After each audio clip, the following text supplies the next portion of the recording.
and the Monk Rachmaninoff. Mink and the Monk Rock. Somewhere Dan Levine is twitching. So you got enough on there? You Oh, yeah. You get right up on there? Yeah, this is the content. This is the real stuff. This is the real stuff. So, welcome to the Mink and the Monk podcast. We're very pleased to have Mr. Danny Lewis with us today. Sorry, I'm not pronouncing things correctly. So Danny's the longtime keyboardist and multi-instrumentalist, I suspect, I would say. Right? You're playing trumpet on that gig as well, and some guitar. And some bone and some occasional bass and with Gov't Mule. Whatever I can pick up, people leave it around. Yeah. I've seen your rig rundown. There's a lot of stuff going on. First of all, thanks for having me. I appreciate it. Pleasure to have you. Appreciate the invitation. Well, we are kind of neighbors, so it was easy to get in touch with you. That part's relaxing. The camera and the mics are the part that's not. I don't know how the podcast would work without the mics and the camera. I think we would just be having a conversation. Bring at the them diner. here blindfolded. Oh, that's possible. That's what you want me to. You want to be blindfolded? Only if you promise to tie me up. I will. That's how I roll. It's a combo. I don't do just one. I go the whole way. Yeah, cool. He wanted me to do that for the other episodes. I had to negotiate that. Yeah. Yeah, well, if they can take you, you don't mess with them. I'm a mush, so you guys can take me. You can do what you will. Yeah. So, Danny Lewis, welcome to the show. Thanks, man. It's great to be here. Great to have you. So I've been wanting to, we wanted to have you on since the beginning, wanted to have some conversations with you about your life and about your career, your illustrious career. And I'd say long at this point, because you got to be playing music now it's got to be over 50 years, right? Seems like it. Yeah. I guess I got, if you want to say professionally, which I think is probably the dividing line between how long you've been playing and, how long you've been trying to be a player. Right. I think if we qualified it to the second one, it would be even longer than 50 years. By far. Yeah. But as a pro, even in high school, I was able to do some gigs and stuff. So I guess junior high. High. We're looking at 50 plus. That's what I thought. So, I don't think I've ever actually spoken to you about exactly where you were brought up. But I know you're a product of the Hudson Valley. Like you were. I'm semi-indigenous. Yeah. The folks that were really indigenous got a tough deal. And then we all came in. My parents, my father was born up here. My mom in the city. And Ulster County up here? Okay. Yeah. And I have relatives that came to this area pre-Civil War. Oh my goodness, really? Yeah. We're talking about some bona fide Jewish rednecks. Jewish redneck. Yeah, how about that for an oxymoron? Yeah, that's amazing. Yeah, Jewish redneck. It's alive. It's alive. It's alive. That's got to be a fascinating tractor pull. It is. I used to call my father John Weinstein. So your dad's from Ulster County, and your mom's from the city. Yep. He dragged her up here, and I followed the tradition with my beloved Machan. Yes. I did the same. This is the same thing. I mean, I was born in Kingston, and then left, and then my wife is from this area, but I left, and then we came back, and we've been here ever since. Very happy in this area. But I was curious about your childhood then, if you grew up anything like I did. Like I don't think did you ever know my father? I didn't. If we had crossed paths, I'm sure it's because he was friends with instructors or mentors that I might have had. Well, him and Charlie nicely would go way back. Right. And I didn't know him through Charlie. Charlie nicely had a dual career. He was in the mountains, as we say, in the hotels. And I would probably equate that more to his the jazz side of his equation, right? And then played with knuckleheads like me in the local bars. Yep. And that would be the rock and funk side of Charlie's equation. Yeah. My earliest memories have Charlie in them. So him and Charlie Nicely, the great bass player, amongst other things, an amazing beard as well. Like Charlie's got an amazing beard. But so it was, Charlie used to play with Ed Summerlin. Now I don't know if you knew Ed Summerlin. Yeah, through Charlie. Through Charlie. So my father was one of the saxophone players with Ed. So that's where I knew Charlie from. But so growing up, I just basically had all these musicians in my life, and I didn't realize it was unusual. So all around here, like we talked about this too with Roswell Rudd, like him and my father played together since as long as I could remember. Roswell was another staple in my childhood. So I was wondering, growing up, if you were surrounded by musicians that same way. Well, it was not so much in the normal course of business, but it was really easy to seek out. Okay. And when I was a kid, which I think precedes you by a decade or so, the hotels were raging up here. Yeah. Like all of them. Yeah. So it wasn't distilled down to just a few. It was right. The flagships like the Concord and Grossingers and Granite, Browns Neville, and Browns, Kutchers. And then there was the second tier, which were like the Neville and Tamarack and places like that. And then the third tier, which was like the Granite, and although they probably didn't think of themselves that way, they were. And then beyond that, there were smaller hotels, even like the Brookside and Fallsview. And then there were bungalow colonies. And each one of these places had entertainment for the guests. So it was a place you could either, if you were too young to be employed, you could go hear music. And then the drinking age was only 18. So all the bars in the area were just a 20-minute drive away. A 20-minute if you were leaving the bar, 5 minutes on the way to the bar. Yeah. Any one direction from where you and I both live now, half an hour you were in New Paltz, Rhinebeck, Kingston, Woodstock, to a certain extent, Poughkeepsie and Newburgh. And all those places had bands, and there were no dark nights. It was Mondays, Sundays. What I used to do in my parents' house was say goodnight, go to bed. I had a bicycle parked outside the window, and downstairs the kids' basements were in the basement, and the kids' bedrooms were in the basement, and I could park a bike outside the window, and I would dress up in my fanciest clothes so that I could sort of blend in with the city folks at the hotel.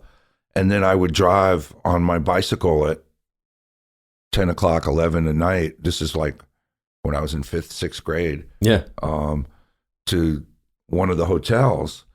And there would be a teen room, which would have a rock band. And girls, which was very important. Yes. And then the cocktail lounge would have a real salsa band, like a serious Latin band. Seriously, yeah. And then the theater would have the headliner and the show band. Mm-hmm. So just wandering around the hotel, you could see 24 working musicians doing their thing. Yeah. And then I would get back on my bike after a full night of music and sneak back into my bedroom window and in a matter of hours get up and take the bus to school. Did you get up and go to school? Like that was, you were after staying out all night? It was not an option. You did that. And Rondout, when I went to school, because of the centralized school district, there wasn't really a townie hang. Like they call kids from the town townies, and you picture them on a street corner, skipping school. Yeah. When we were kids, school was the place to commingle with your friends because everybody was getting on a bus and driving 20, 25 minutes from their their own little hamlet to go to school. Yeah. So it was incentive to not skip school. Yeah, it's interesting. I mean, when I was growing up, one week, I should say, you had the Lou Perez band, which was the Latin band in the small bar, and then you're talking about the Granite? Yeah, and then in the show band, I saw and hung out with, like, I remember one night, this was in the summer, watching Milton Berle's rehearsal with the band and doing his show, and then How old were you? 13, 14. And I have pictures somewhere of that. I do have pictures meeting Uncle Milty. That you probably don't know Milton Berle, or maybe you know the name. I don't know. Milton Berle. I know that name. He's a legendary comedian from. I think I have his joke book. My brother got it for me for Christmas, and I read through it. And I've watched a few videos, but I'm not super familiar. Yeah, the show the show was amazing on television, but he was the main act. And then the following week, Tito Puente was there for they would have this Latin summit. And so I got to see all of those kinds of people on a regular basis. They all rolled through these different hotels. Yeah, that's a very, for a young musician growing up, this particular area, you were never short of stimulus. No. That's for sure. No. And because the drinking age was 18, if you had older friends, and you were 15, I had older brothers. You weren't that far off. Right. So if you just kept your voice down, invariably, in my case, it hadn't changed yet. Yeah. Me either. And secured some documents of somebody who sort of looked like you. Yeah. And I also went as far as painting an eyebrow pencil mustache on my face so that I could get in. Wow. To see people play. And some of the bar owners knew that they were aiding and abetting a minor, but they were encouraging because they knew I had pronounced that I was going to be a musician. Oh, I got you. And I'll show you. And so a lot of the guys that own bars around here were they'd either have to hide me or throw me out or something, or wake me up. I don't remember there being too many like law enforcement people caring so much about, like, if you were in a bar at that age to hear music, I don't remember really people messing with me at that. I mean, even in New York City, when I would go to jazz clubs underage, they didn't, I never been checked, and I couldn't grow a mustache until I was at least 27, 28 years old, but no one ever proofed me going into the Vanguard. I think you caught a lull in the action when my same period of time in the bars underage was during Vietnam. Oh. And there was the full-on generation gap and the freaks and the hippies against the greasers and the rednecks. Yeah. Rosendale was there was a battle line. One side of the street, you felt safe and amongst your own, and I'm speaking for both sides. Uh-huh. And on the other side of the street, you were behind enemy lines, and could disappear without a trace for like a long time. One of the caves, yeah. And there were many frequent appearances by law officers in the hippie bars. Gotcha. Yeah. For various reasons, underage or narcotics, or busting the bar owner for, running a child. Never mind. Yeah. Old school Rosendale. Yeah. I got you. Now, was a lot of these shows, obviously there's a big social element to what you're going out to do, but were you particularly enamored with any musical acts? Were you like following bands at this time? Was that the main focus, to like hear certain acts? It was all good by me. It didn't matter if it was the hotel, mainstream entertainment, like Matt was talking about, or if it was a psychedelic rock band. Like, for instance, at the Well in Rosendale, there was music 7 nights a week. So, and 7 different bands. There wasn't like a residency type of thing. So, you could see the same band once or twice a month and sort of become a fan. And a lot of the guys that I ended up playing with later on were in those bands. So it was kind of like, those were my first rock star idols that I looked up to until I got in a band with them, and then I realized the folly of my ways. Were there any particular like shows you remember that really musically inspired you, and were there any particular shows where it was like such a crazy experience that you were like, oh, this like rock star lifestyle looks like fun? Well, I mean, that started out for sure in the teen rooms in the hotels where the rock band would play. There were a bunch of guys from Ellenville that called themselves the Dimensions. And I remember all those guys in the band, actually, although I haven't kept up with what they were up to. But they had these 13 to 17-year-old girls that would come to dance in the teen rooms. And I was 10, 11, maybe. So, the die was cast. I looked up to these girls quite literally because they were all quite a few years older than me. But I saw how the rock band was definitely flush with girls in the audience. Yeah.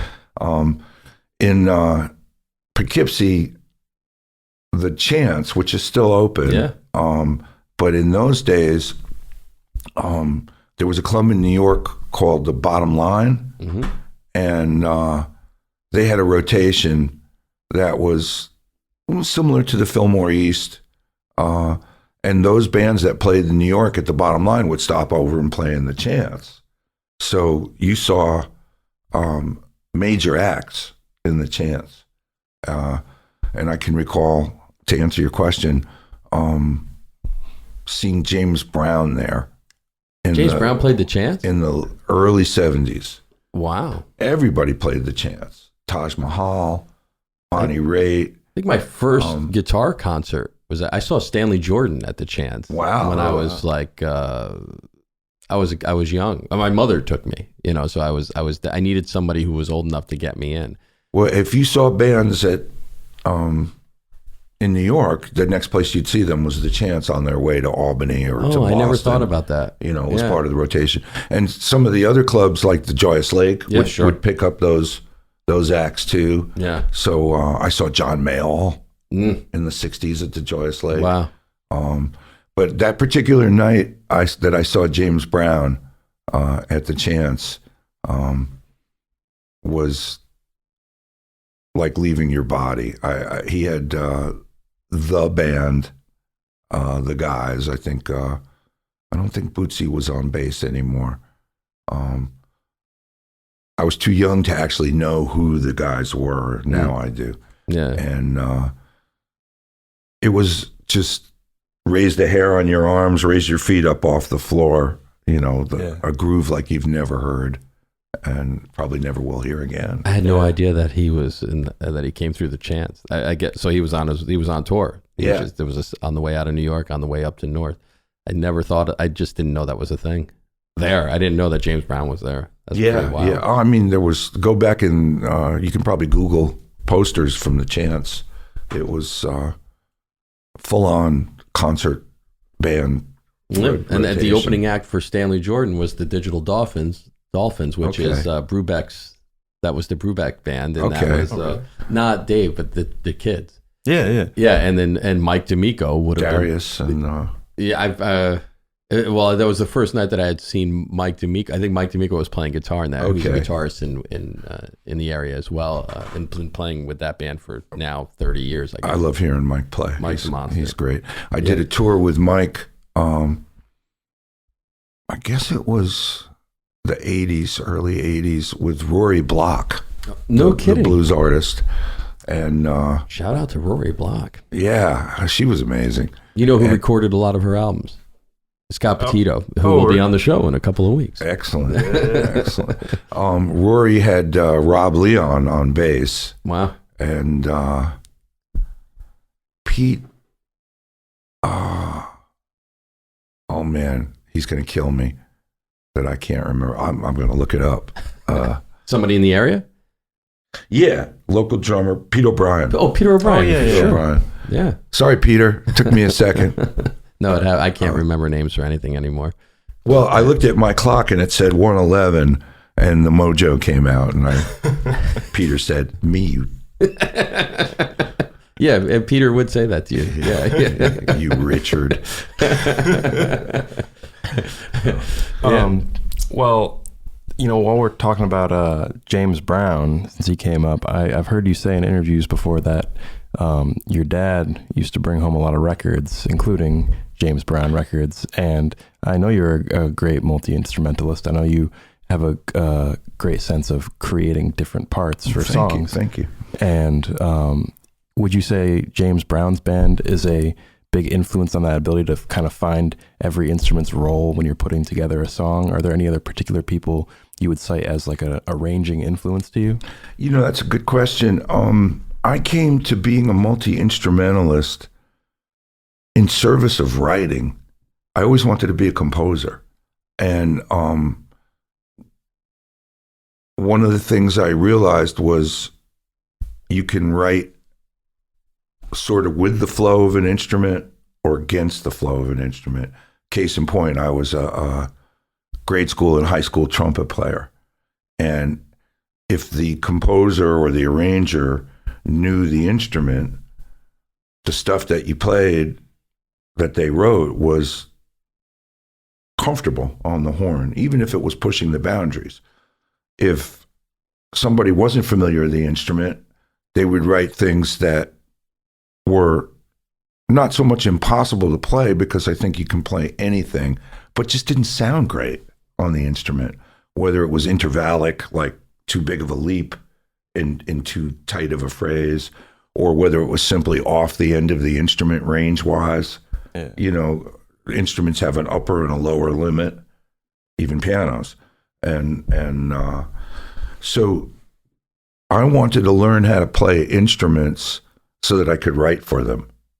And I think the idea of doing it professionally as an instrumentalist wasn't what drove that.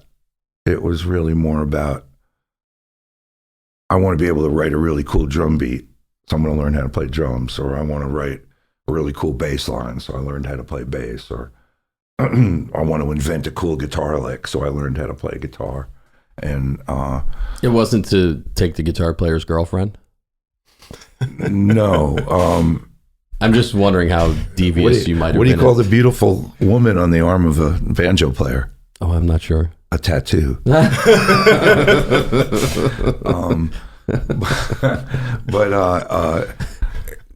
I love. So you are from the Catskills. Don't go back. We'll be right away. But it was just a compulsion. And bottom line was, whenever I was in a band and they took a break, I'd go find an instrument and play it during the break, and I couldn't help myself. Yeah, it was just compulsion. But I think it led towards this idea that I'm sort of a composer first and a instrumentalist second. Yeah. And I had reached a point, flash forward many years later, where I was strictly making a living as a composer, and my playing was suffering because I was writing pieces for broadcast, whether it was TV or movies or advertising or whatever. And my chops as an instrumentalist were suffering due to lack of exercise. And one of the reasons I left that business to join the band I'm in now, Gov't Mule, was to get back into playing.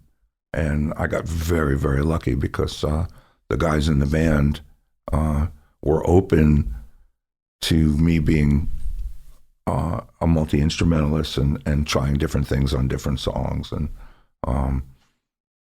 we enabled each other. I helped the band expand away from the blues rock trio type of thing, and they helped me explore all these different instruments that I've kind of gravitated to over the years. Yeah. Now, early on, would you say there was any big realizations you had as like a composer and arranger that kind of helped you understand how you liked the instruments to fit together? And did you ever get to a point where you kind of like, there are certain rules you found that you like to almost break as far as the conventions of the instruments? You know, that would mean that I was focused on a particular idiom, and I'm just not musically dogmatic that way. I kind of love bleeding, you know, coloring outside the lines, so to speak. Yeah.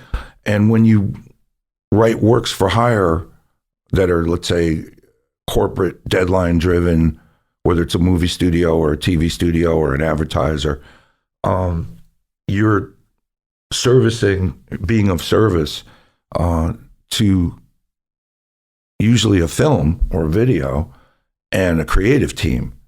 And you can easily get bagged as the blues guy or the rock guy or the classical guy or that sort of thing. And my mission was sort of to throw enough curveballs everybody's way so that I could get bagged as the wild card. And that enabled me to go through the demo phase and be a little less typical, you know. Well, if you're doing commercial jingles, I imagine you want to be memorable, and doing what's expected is probably the opposite of what you want to do. All those kinds of jobs come differently. Some of them are music driven, so that you have a creative team that wants to do the whole thing around a song and they don't have a song yet, or around a musical vibe, or they've been listening to a particular piece of music that's for whatever reason not going to get licensed, so they want you to encapsulate what that energy is. And a lot of times you would see in the demo stages a piece of film with some released music cut to it, and their idea might have been originally to have you get as close as you could to that piece of music without getting them sued. And what I would try to do was decode what emotion they were feeling from the music and figure out a completely subversive way to arrive at that same emotion. So if it was something about the tempo, something about the key, something about the instrumentation, you could use that to jump forward and not necessarily copy what they were in love with. Then there were things where they didn't know what they wanted. And music was way less of a consideration. So they came in all kinds of different ways in the advertising world. Working with a director is a whole different thing. And if you're lucky enough to have a collaborative relationship with any of these people, there's enough openings to try other suggestions than what the original thought might have been, you know. But I didn't, as a writer, consider myself so much as a jack of all trades as much as just a pure music lover. Yeah. And wanting to be sincere and put love into it. And if it sounded like a hootenanny as opposed to an orchestral concert, so be it.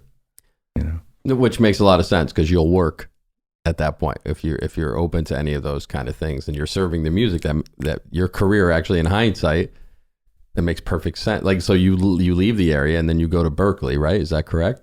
You go to college. Did you finish Berkeley? I didn't. No, I got gigs and left school. Right. Like so many of my friends. Right. And then you end up in New York doing jingles after that. Is that the trajectory of what happened? Well, it got to that point, but it took a long time. When I came to New York in '82, I didn't know anybody. And a lot of my gigs as a musician were back upstate. Mm-hmm. And I would come upstate and play a gig with Jimmy Eppard, and then go I was just talking to Jimmy Eppard about you a couple of weeks ago, actually. And he was talking about a band you guys were in, and that you guys there was guitar. You were playing guitar in this, or were you just messing around on guitar but playing keyboard in this? If it's the country band. Is it whatever the band was that he says that you went once you left the band, he had to go back and relearn all of the guitar parts that you were doing because they were fantastic. That's fun. Jimmy let me play. Let's put it that way. I was always the keyboard player, but in country music in particular, there's a way to blend two guitars that's really cool. I think I first heard Brenda Lee do it, and you don't have to be a chops-oriented player to play any kind of music. And so Jimmy was really kind and encouraged and let me play guitar. And I guess if I stumbled on some stuff that he liked, so much the better. Yeah, I think that's a fair assessment. I saw him at a gig. It was about a month ago. Well, because I was playing with Joey, his son, right? And I said I had just been talking to you about doing this, and your schedule was freeing up in a little bit, and he just was with a big smile on his face, talking about your guitar playing. That's funny. Well, we could talk about his guitar playing too. Absolutely, he's a force of nature. He is. Yeah, it seems that whole bloodline is a force of nature. Yeah, and Jimmy's more of the great undiscovered secret. I think the kids are pretty discovered. Yeah, they are. So I would just come upstate and do all those gigs at bars, and then go back to the city and work day jobs. This is your day job wasn't writing jingles at that point? No, when I first moved to New York, my day job was dusting off golf clubs, or delivering catalogs, or taking orders for whitewater rafting trips. I did. Whose golf clubs were you dusting? This is not metaphorical. This is. I worked at Larry's Golf, and Larry was in New York City. Larry had an empire wow. of franchised golf stores, and one of them was on 35th Street between 5th and 6th. Okay. And a buddy of mine up here was a golf pro, and I said, do you have a handbook for repairing golf clubs? And he gave me this, it looked like the Oxford English Dictionary. It was huge. And it was all you need to know about repairing golf clubs. From in those days, it was wooden clubs, and doing the refinishing and face work on the woods, or regripping clubs or reshafting clubs. And I read the book, and I marched into Larry's Golf and said, I'm a master club repairer. And I lied. And he hired me. I think it was $2.95 an hour, and 40 hours a week. Wow. Got paid every 2 weeks.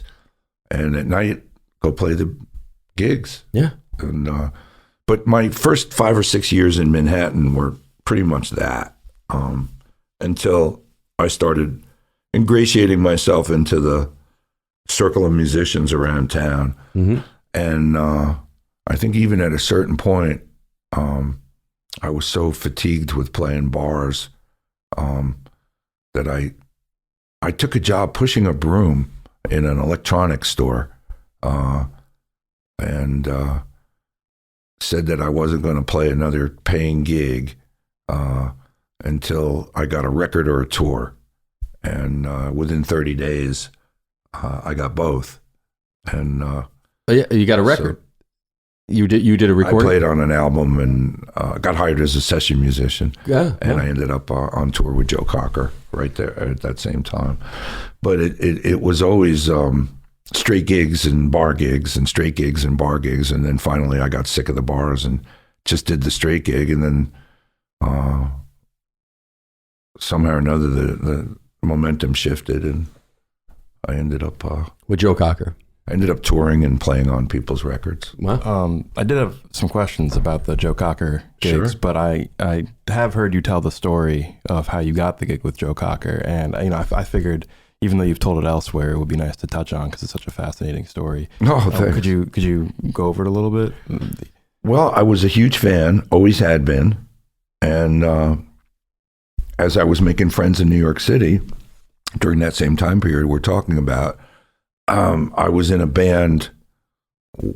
We played in a lot of bars in the area with Lester Chambers from the Chambers Brothers and Harvey Brooks, the famous bass player, a bunch of other guys, one of whom was a keyboard player named Jeff Levine. I was playing trumpet in the band. And Jeff was kind of a mentor with me because he was pretty far up the food chain as one of the New York City players go, and in particular in R&B and soul music. He was a fabulous, fabulous B3 player. And he ended up Joe Cocker's musical director for quite some time through various different incarnations of Joe Cocker bands. And he called me and said, we're rehearsing in town. Would you like to come watch rehearsal? And I said, absolutely. Him knowing what a big fan I was. So I went to the rehearsal studio and watched the band rehearse. And it was thrilling. I loved it. It was really fun. They took a break, and Jeff was sitting at a real grand piano, and everybody left the room, or at least so we thought. And he said, what did you think? I came, sat down next to him on the bench. And I said, it's amazing. I thank you. Incredible. He goes, no, what did you think of the keyboard playing? And I was like, are you kidding, man? You're killing it, crushing it. Except for Hitchcock Railway. That was a tune that was on one of the early Joe Cocker records, and it had a piano introduction to it. And he says, what do you mean? And I said, well, it's not quite exactly the way you're playing it. And he said, well, play it. And I was like, reluctant, and I'll show you some other time. He goes, just play it. There's nobody in the room. So I put my hands over by his on the piano, and I played the intro to Hitchcock Railway, which I had learned. And we hear this voice from the dark. There was a couch in the dark, and it was Joe. We didn't know he was in the room. And he said, what was that? And Jeff said, oh, this is my friend Danny. And Joe said, I thought I heard a ghost. And he meant the guy who played that part, who was at that point in time kind of off the radar. He had fallen through the cracks. But he was and is one of the most amazing rock and roll pianists ever. His name's Chris Stanton, original keyboard player from the Grease Band. Now he plays with Eric Clapton and slumming it. Yeah, Chris's pantheon, and was a bit of an idol of mine. So to hear Joe say, "I thought I heard a ghost," was quite a compliment, at least to my ears. Wow, that must have felt amazing. It was pretty cool, yeah, and at the same time, I felt like I was trespassing. And Jeff said, well, Danny's real instrument is trumpet. And Joe said, do you travel light? And I said, should I? And he said, let me introduce you to my manager. And he introduced me to a guy named Michael Lang, who was his manager. He's also from Woodstock. And we went into another room and got me, I didn't have a passport. I didn't have anything. He got me to an expediter to get a passport, and I finished rehearsing with the band. By the end of the week, we went to Europe. Wow. And toured for 7 months. And I didn't play any piano on the gig except for Hitchcock Railway. Oh, really? Yeah. Jeff was sweet and let me play that, and I think Joe wanted me to. Wow. And we were touring behind the Unchain My Heart album with the original recording band. And they added trumpet and auxiliary keyboards, which is what I did. Yeah. Those guys. For 7 months. Yeah. And he was, even during the periods of time when he was less popular in the States after the mid-'70s, he was thriving in Europe. Platinum, gold records, and playing huge arenas. And during that time, which was 87, 88, George Michael and Michael Jackson were probably the two biggest concert attractions in the world. And Joe was playing the same halls in Europe. Oh. And then when he came back to the States, it would be more like smaller places like Saratoga or Westbury Music Fair. So I didn't play in the States with him because they had to scale back to do the 4,000 seaters. But in Europe, he was doing 10,000 seaters. Wow. Yeah. Never disappeared. He was always prominent in Europe, no matter what his career was doing in America. He was I never thought about that. Revered. And I mean, it makes perfect sense. I just never thought about him playing small clubs. In my mind, it was always what you were doing in Europe. I didn't realize that it was just less demand for it here. Yeah, and I mean that still meant he was playing for 3,000 and 5,000 people a night. But to carry extra horns and extra keyboard players wasn't, feasible. Yeah, so, and I always knew that when I signed on, that when we got back to the States, that would be that. But the day I got back, I got a phone call from UB40 because their trumpet player fell off a bicycle and hurt his lip. And awesome. The touring one of the touring accountants for Joe Cocker had a buddy who was a touring accountant for UB40, and he was asked if he knew anybody, and I went right back out with UB40 playing trumpet after Joe. This is the late 80s. Yeah. Redwood Wine. Yeah, number one at the time. Yeah. I remember when that came out. And I played Madison Square Garden with UB40. That was pretty amazing. Those guys were super fun and taught me a lot about reggae. And when they found out that I was a keyboard player as well, I was lucky enough to be invited to hang out and stay. But I had an invitation to join an original band, and that sort of supersedes any gig. I was always... You mean something you were able to write for yourself, you mean? Or be a part of on the ground floor. And it was a band called Reckless Sleepers, which was on IRS Records. Oh, okay. And that was Jimmy Vivino. Oh, wow. It was fronted by Jules Shear, the great songwriter, Jules Shear. Steve Holley, the drummer, who I've played with in many different bands, but he was originally in Wings. And Brian Stanley was the bass player. And those guys were going to release an album they had finished and then go do a new record.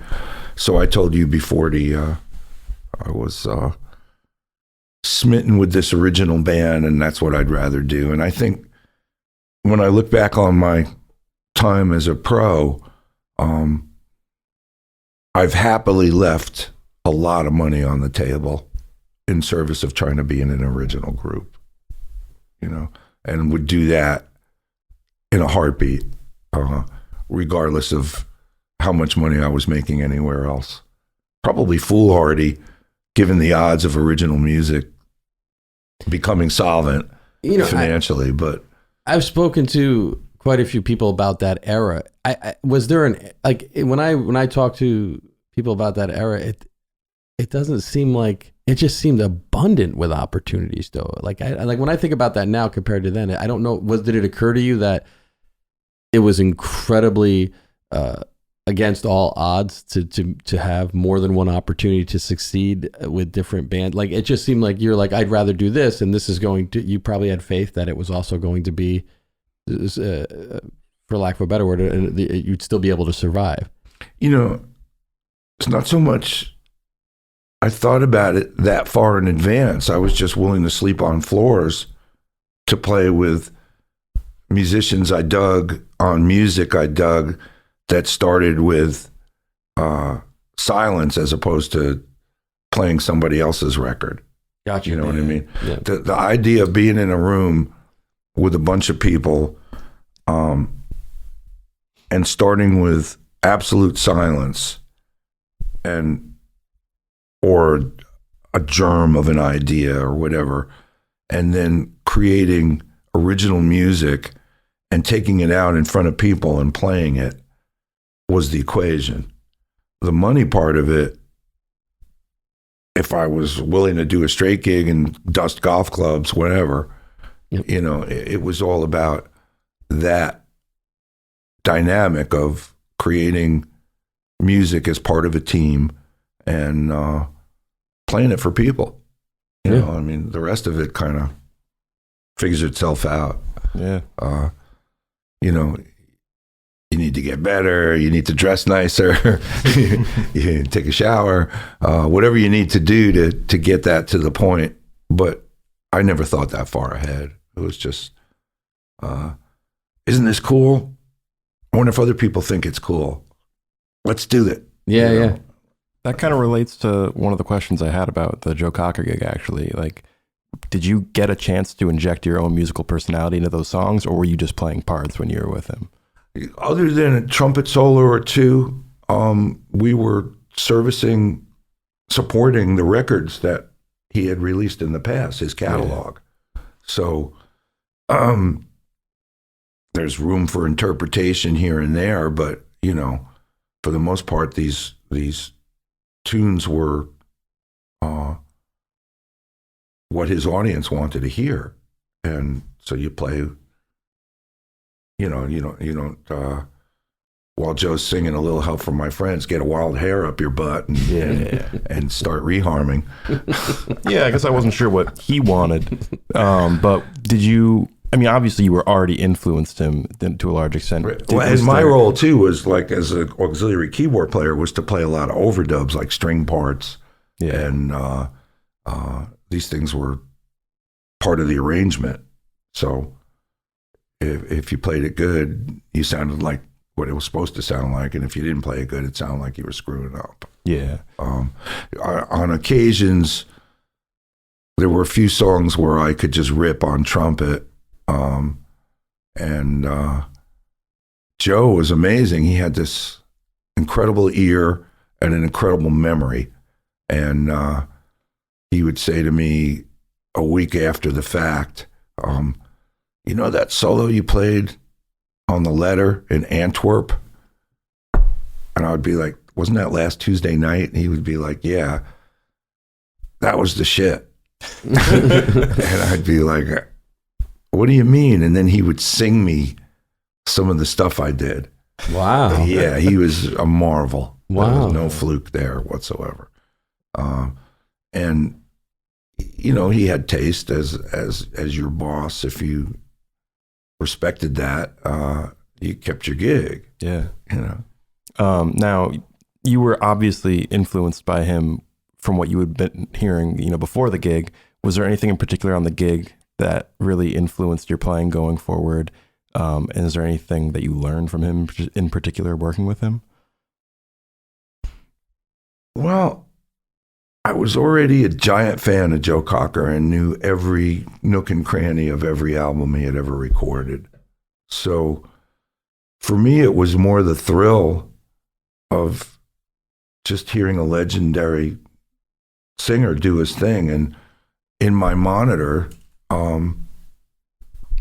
I had some trumpet because the band was loud, and some sax because I had to play in close harmony with the sax player. The only other thing I put in my monitor was Joe.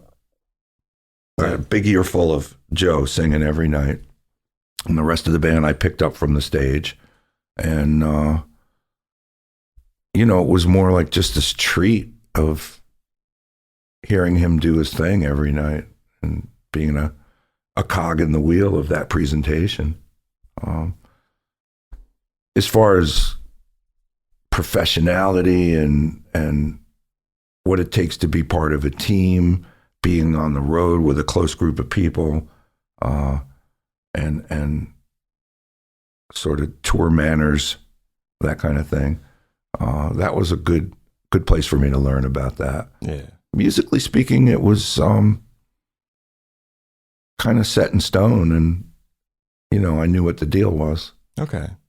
When you say straight gig, you're referring to playing somebody else's parts, like exactly how they want them, right? When you were saying the difference between playing a straight gig or some other, I'm not sure how you categorized it, but is that what you're referring to? We'll have to go back and review. Like, would you consider that gig what you were saying as a straight gig, or? Well, I usually think of a straight gig in terms of a non-musical gig. Oh, I got 8 you. hours a day. But no, when you're touring as a member of a supporting cast for an artist who's got a catalog of stuff, I would think more often than not, your job is to help arrange something new or learn the arrangements that are already there, and play your part with conviction and feeling and vibrancy. But, the picture's been painted. You're just hanging it in all the various locations. Yeah. In some bands, whether it's improvisational jazz or rock, the key word being improvisation, you sort of either retouch the picture or actually paint a new picture every night, depending on what it is. But, I would think in most of these cases where you're touring behind an established act and you've got a hired position, you're filling a role that is expected. Okay, yeah.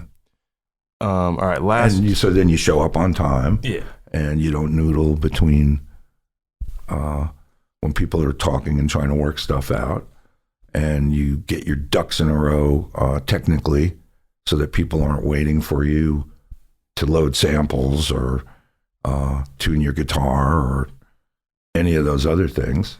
Yeah. And also, even more importantly, learn about the other individuals, embrace getting to know them and being part of that sort of social scene that's happening. Yeah. It's very important. It's like being on a baseball team or a football team. You know? Yeah, well, I think that's a big part of the professionalism is the teamwork and just like fitting your role, making it easy for everyone. But all right, one more thing on Joe Cocker before we move on. Sure. Do you feel like getting to see him in that context, you got to ever see like, oh, this is where he got that. This is what he's into that influenced this part of his sound. Well, we got to be friends, and we talked about music all the time. Yeah. And if it's not apparent, let it be known that Ray Charles was a huge influence on him, and that he also could breathe new life into songs that were for other artists, like Something by the Beatles, or You Are So Beautiful by Billy Preston. Joe was, in a sense, a singer's singer. You weren't going to hear him on commercials, although there were probably a half a dozen guys in New York that made a living sounding like Joe. He was a true vocal artist, and when we would talk about music, it was about a lot of his favorite stuff, some of which didn't involve male singers. It was just cool. And when you saw his hands doing what looked like kind of awkward finger wiggling and stuff like that, he was playing air instruments, air keyboards, air guitar. He was always aware of what the band was doing.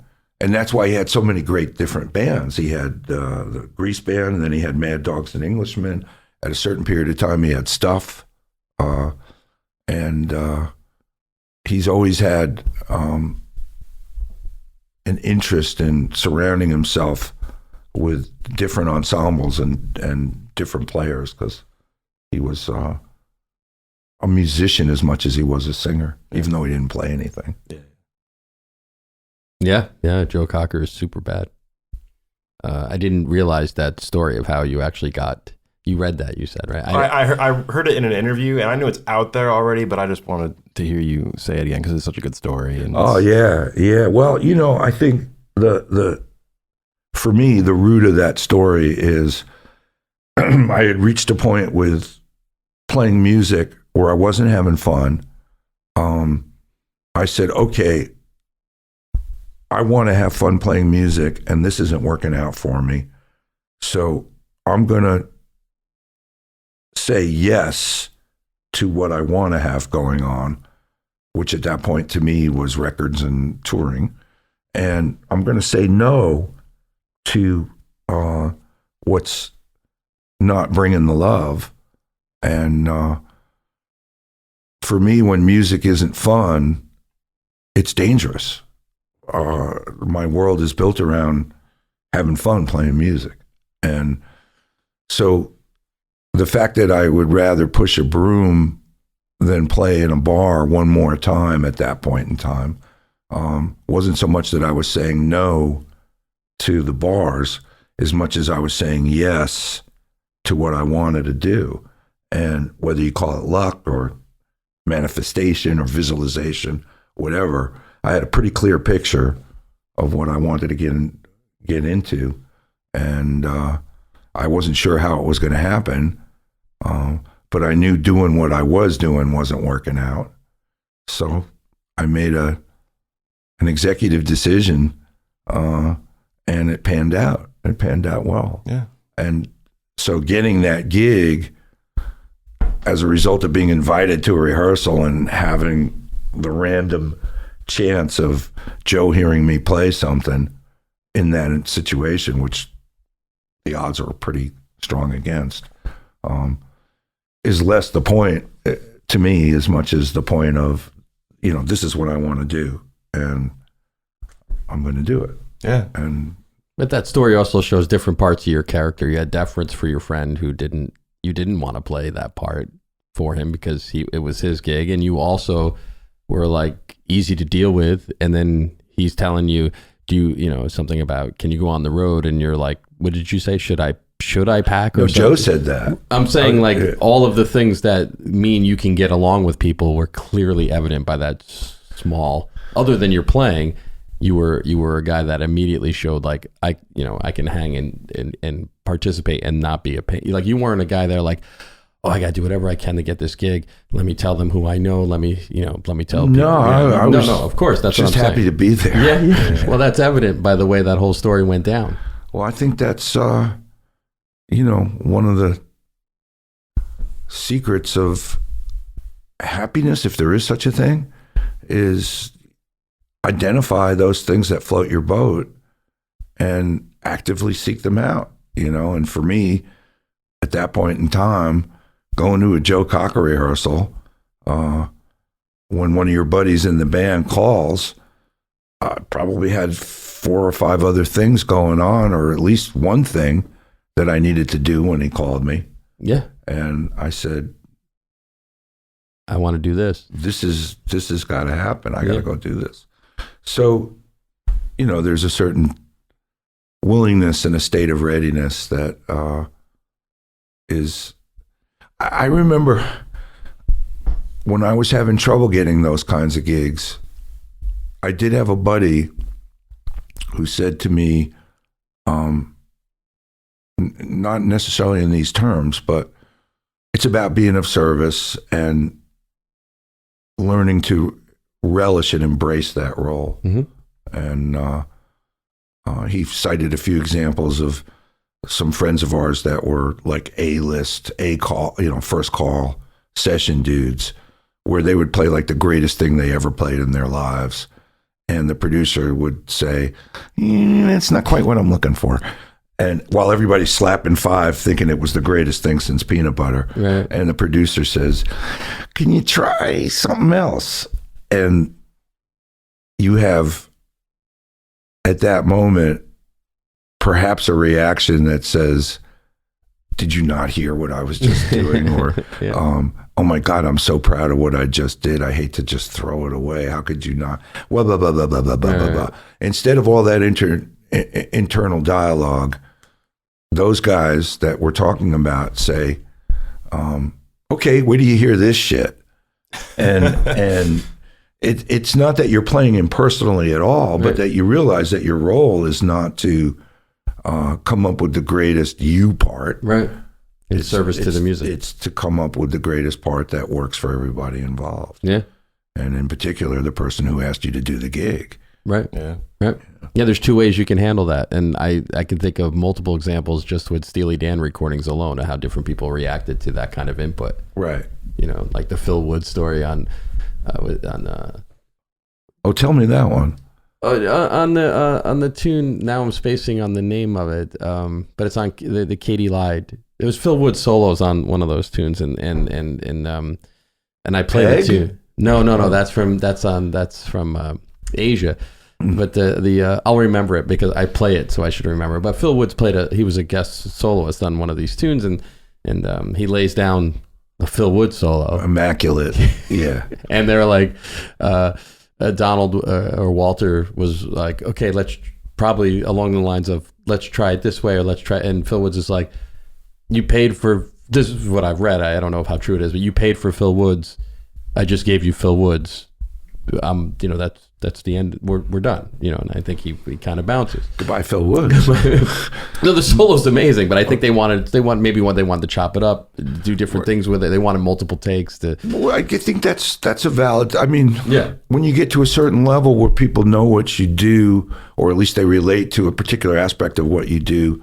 Dr. Wu. By the way, is the song. Sorry, just can't. I'm singing the song in my head. I had to wait to get to the chorus to where, are you with me, Dr. Wu? But like I'll go into a recording session, and if I've not heard the tune before, listen to it and say, well, here's what I think. And very often it's, why don't you take 4 full takes from beginning to end and see if we got it? Yeah. And then they sort of have options, and you still get to be you. They take part of one, in part particular, of another. if it's, they want you reacting to something. And I get hired, luckily enough, to do that. What we were talking about before was when you're on tour with somebody and supporting a record they already did. Yeah. But in the case of soloing, why not give them 5 solos? Yeah, I those guys lived in the studio, Walter and Donald. So they did that more than they toured, is what I'm gathering. I know. I imagine there's some pretty prominent guitar players that call each other up and say, "Was that me or you?" Because they were so intent on what they wanted, and it was like working for a movie director and not knowing the plot. Yeah, yeah. There's that great The Making of Asia documentary. I don't know if it's an hour-long video where they're playing Peg, and then they're like, they have a list of guitar solos, and they just start playing, and they're all great. They're all really interesting. What makes one relevant to them, but right, and then they chose the one they want, and then they move on. But I would guess I doubt they were cutting together pieces of multiple instrumentalists playing the same part, but they definitely would fill. It's a magnificent solo, and it's perfect. It's amazing, and who knows if it would have been. Maybe he felt that, like, no matter how many takes I give you, it's going to be great. So here's the one that's on there is magnificent. So. But it was just there's a different take on things. I'm surprised they didn't just scrap it and hire Sanborn or somebody like that. Well, they knew it was Phil, and it sounded great. Yeah, it's an interesting thing, just doing. But again, what you're saying philosophically, just being as long as you're in service to the music, it's probably going to work out well. If that's your goal. Yeah, and it's not ass kissing. It's a way to bring love. Yeah, to the music. It's. We should be really clear about that. There are some people who cultivate a particular look and particular set of chops, and they go out on the road and work for artists and make a fine living and stuff like that. That's mostly what I get called for, is my looks. Yeah, well, it's clear. You've put the time in. I have. And consulted with the experts. Yeah, my wife. Yeah, you saw how much moisturizer she has upstairs. Yeah. He's got everything he needs. Was that moisturizer? I thought that was Get hairspray, recreational stuff. deodorant. Either way, it's a lot of moisturizer. So yes. I didn't know she needed moisturizing. Yeah, I don't. I think it's for me. That's what I'm saying. This is how my moisturize him. Yes. This is why I get called for my looks for a lot of times. Well, I'm very moist. There's a lot of different folks out there playing music, and everybody's got a way that they approach it, you know. And my sort of haphazard way is just make sure you're loving what you're doing and having fun, and it's too hard when you don't, and that there's something to learn while you're there. Yeah. Well, and that brings us, did you have another follow? Because I mean, I'm just happy to go into, like, all of the things you're describing sounds like the Mule is the perfect place for you to be. Like I spent this week listening to, the last couple of weeks really, going through as many Gov't Mule albums as I could go through. But it's always, we were talking about this earlier, where no matter what style, you know, you got the dub side of the Mule, you got the dub side, the dark side of the Mule, where you're doing all the Pink Floyd tunes, or if you're just doing, if it's whatever style it is you're doing, it still always has the same punch and the same impact and the same energy. Mm-hmm. So, which sounds like a perfect place for a musician who thinks about music not as genre but just music. It's a band, and the individuals in the band have very unique gifts that they bring, but then there's the shared, I would say, taste, and we push and pull each other towards our own centers with regards to that, but the area that we share between us is huge. Yeah, and it's one of the, I think, the Venn diagram. Is that what that? Like, yeah, one of the luckiest breaks that a musician can get is to be able to have collaborators that you get and they get you. And that doesn't mean that you're going to go down some cookie cutter path and not surprise each other. It's just like any other intimate relationship. There has to be a lot of room, but there also has to be a lot of agreement. And in our case, well, for instance, when I first joined the group, there were some keyboard players that had preceded me, and legendary keyboard players that had preceded me. Are you talking about when you officially joined? Yeah. So in 04? 02. 02 was when you officially joined, but you were touring. 03 was when it was public. Okay. But prior to that, you were touring with them at times? It didn't start till around 02. Oh, okay. You were sitting in with them regularly? I was with Greg Allman's band in 01. Ah, okay. And then, but we all had, I was playing in a band with Warren, the guitar player from Gov't Mule. In 93, it was backing up his solo albums. Oh, okay. So we became friends in 93. Gov't Mule formed around 95, and all three guys were close friends of mine. And we wrote music together, and I would sit in with them when they would come to New York. But they were a trio, and power trio, classic power trio, bass, drums, and guitar. But whenever they would play in New York, we would get a keyboard up there, and I would play a few tunes with them. And I even had some co-writes that were title tracks on their records. Well, that would be Life Before Insanity. Life Before Insanity. Life After Insanity, nobody knows. But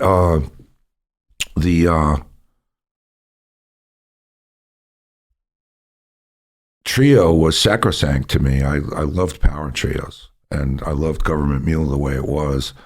There were a couple of gigs where I would sit in to the trio and go back to my table, and after I sat in, and I think I said to Machan one point, Machan, my wife now, it was my girlfriend then, man, I'd love to join this band, but I don't want to wreck the trio.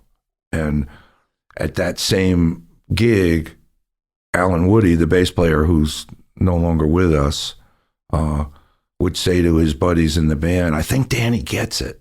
And there was some monkeying around with keyboards that Mule did prior to me joining with a guy named Johnny Neal, ridiculously amazing keyboard player.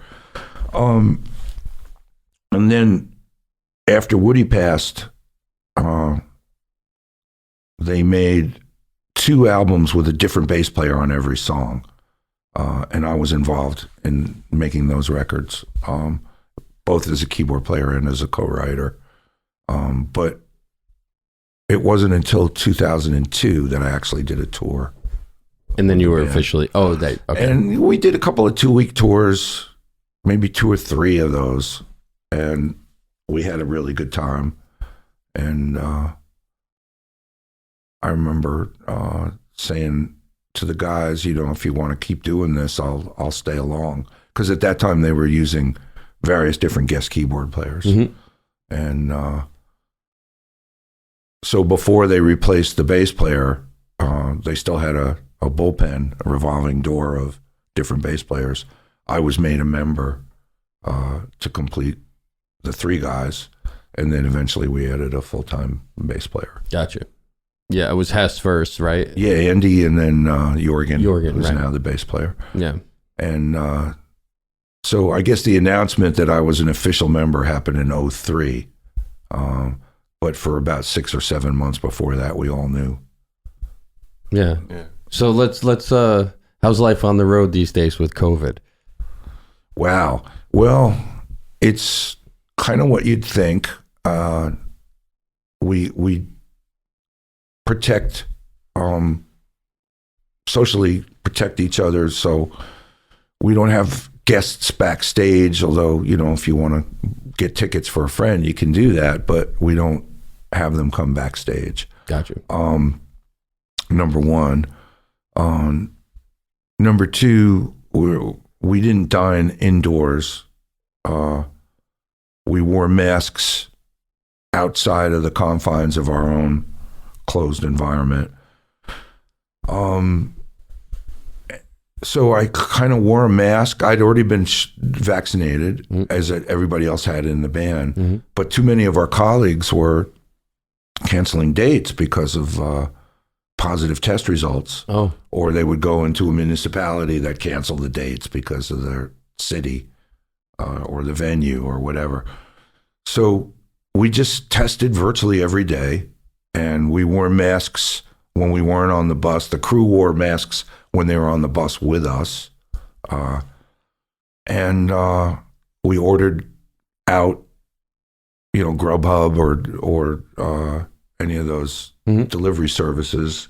And we just really observed a super, super strict protocol, which, in light of the fact that we were all vaccinated, you might say was overkill. But it was the only way to do our part of the job to make sure that we eliminated as many variables as we could. Every night in a new hotel room, what do you do? I mean, especially in some of the states that aren't so keen on masking and vaccinations, you'll get into a brand new hotel room and wonder if you should leave your mask on by yourself in a hotel room. But eventually I got over that and trusted the fact that, if I didn't feel like the air had changed, I would open a door and a window and let the air change. It's really about water droplets more than anything, vapors and breathing. But I mean, you're on an elevator with a mask on, and as the doors are closing, 3 people come running on the elevator with no masks on. What do? you know, you made an agreement with your colleagues that you're not going to be in this closed space with people without masks. Right. So I would, you know, if I was on anything less than the 11th floor, I would take the stairs. So fringe benefit was I took a lot of stairs. Got your cardio in. Yeah. But everybody did great, and I think I found out that we did over a period between the band and the crew. Over that period of time, the amount of tests? Yeah.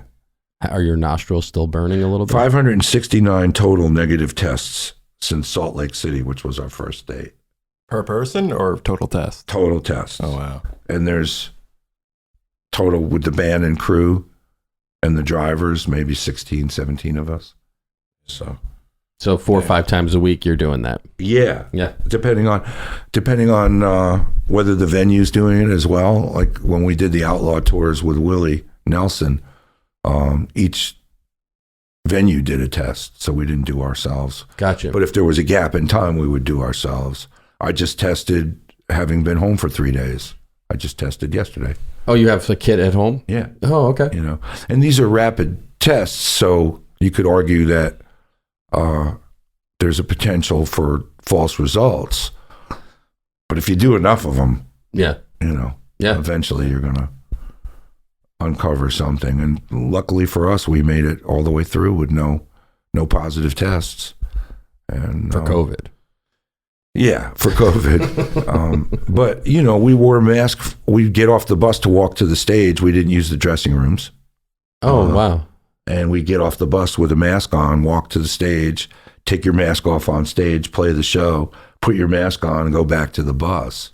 Oh, and just split, no hang, right? No hanging. Right. So I saw stage, bus, and hotel room, and the only other safe place I could come up with, which was happily the golf course. Yeah, that is pretty safe outside. Yeah, it is. It's one of the activities you can pursue with vigor. And were you repairing any drivers while out on the golf course? No, those are metal now. Oh, and, okay. You send them to NASA.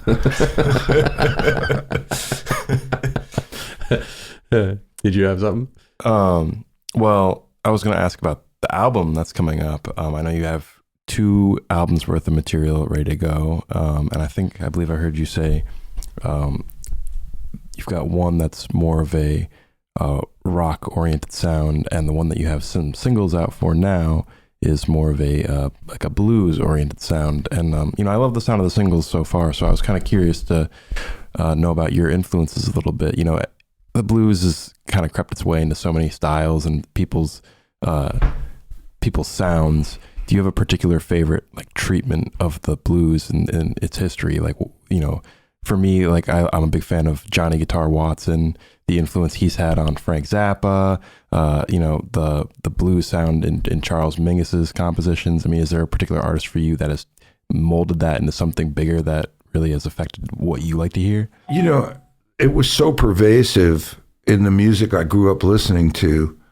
I didn't get the artists that made blues records like Muddy Waters and Howlin' Wolf and T-Bone Walker and all that sort of stuff weren't on my radar as a kid. Hendrix and Clapton were on my radar. Yeah. But those guys would talk about what they listened to, Robert Johnson and stuff like that. And so I kind of came late to the party compared to some of my friends who were just absolute blues fans and grew up listening to all the different Kings and Freddie and BB and Albert and Muddy Waters and Howlin' Wolf and going back to Robert Johnson and even more older primitive stuff, which was available on records. It wasn't my thing. When I met Warren back in 92, 93, I had confessed to him that I didn't really know a lot about blues piano at all. And there were some icons from that, Otis Spann, Pine Top Perkins, in rock and roll, Johnny Johnson and people like that. And I didn't know anything about them, and I told Warren, and he made me a cassette. It was like a 90-minute cassette full of what he thought were really cool examples of blues piano playing. And so I was pretty late to the party when it came to that. And we were laughing about that the other day, actually. I said, remember when you gave me that cassette? And he goes, yeah, I remember that.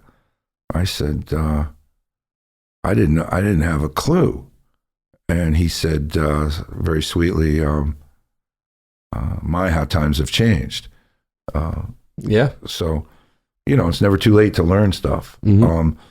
But if you listened to jazz, which I did, and some of the songs were what they would call a straight blues form, the Sidewinder, all these classic, a lot of Horace Silver, Blakey, they were all fancy blues heads, for the most part. When you were also coming out of Ray Charles, right? Yeah, not so much as a kid, but I was more into, the Doors and Santana and Hendrix and the Eagles and the Beatles and the Hall of Fame rock, Joplin and that sort of stuff. And then on the other, that was my rock and roll side. And then on my jazz side, I was into trumpet players like Lee Morgan and Clifford Brown and Miles Davis. Yeah. And from the standpoint of classical music, it was more about the composers, and I loved the newer, modern I guess you'd call it neoclassical, of everything from late romantic like Ravel and Debussy, and going into Stockhausen and Stravinsky and forward. So when you're talking neoclassical, you're not talking Yngwie Malmsteen. No, that's neoclassic rock, which would be a whole other story. But I loved lots of different kinds of music for lots of different reasons, but the blues itself wasn't something that I would gravitate to. That's funny. But then, listen to Hendrix. Yeah. And listen to what Hendrix talked about in interviews. Mm-hmm. So it was easy as a 10, 11, 12-year-old kid to know how important that music was. But, well, I felt like I had that sense of it having a pervasiveness in a lot of music and being important to me, even though I kind of got it secondhand. I mean, I learned to improvise at first playing along with a DVD my older brother gave me. It was Frank Zappa's The Dub Room Special, and he's got a version of Cosmic Debris on there with Napoleon Murphy Brock and George Duke playing solos. And it was just, it's just a blues form on the solo sections, and I would just listen to those licks and just try to kind of pick up little bits of what they were doing, and really it was hearing that bluesy type of stuff that got me started improvisation. I mean, do you remember when you really started to improvise and think about it and fall in love with it? Was a different story for different instruments. On trumpet, which was my principal instrument, they had these records called Music -1. Did you ever hear those? No. So you could get the Louis Armstrong band without Louis's track. Oh, okay. You would know it as Jamie Aebersold play-alongs. Yeah. Yeah, I mean, that's what it would eventually be for you coming up. Yeah, my brother also gave me those. Yeah, of course he did. And so, I would go practice with that, or when, oddly enough, if I was listening to a Blue Note record, it would be a trumpet player, and so I would listen to the trumpet solo, and then when the piano solo came in, I would blow right over the top of that, which is what piano solos are for. I've come to find out over the years, and that would be in my room, just listening to records, and the Music -1 records as well. On piano, which was different, a lot of what I did was just stream of consciousness playing. I would sit down at an upright piano in my parents' house or at school and just go. Like, not writing pieces, but just playing and improvising. Soloing on piano came differently. The only way I could play a solo when I first started was to sing it as well.